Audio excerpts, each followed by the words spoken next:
اس وقت social media بڑا پڑا ہے، جہاں پر ویڈیوز اور تصاویر موجود ہیں، جہاں پر دیکھا جا سکتا ہے کہ بھوک کی وجہ سے غزہ کے بچوں کی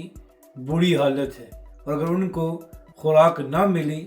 تو ہزاروں بچوں کی جان خطرے میں ہے۔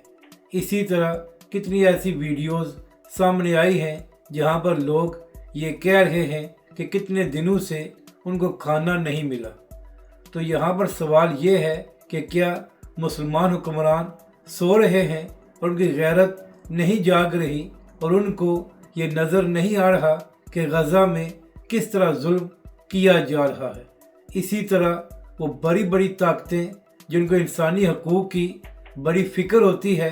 تو کیا وجہ ہے کہ غزہ میں ان کو ظلم نظر نہیں آ رہا، اور یہاں تک کہ اب اہل غزہ کے لیے خوراک کو بھی روکا جا رہا ہے؟ مسلمان حکمرانوں، کچھ خدا کا خوف کرو اور اپنی غیرت کو جگاؤ اور اس معاملے پر آواز بلند کرو۔ تم لوگوں نے اللہ کی بارگاہ میں کیا جواب دینا ہے کہ جب ہزاروں بچے بھوک کی وجہ سے مر رہے تھے تو تم لوگ عیاشیوں میں مصروف تھے،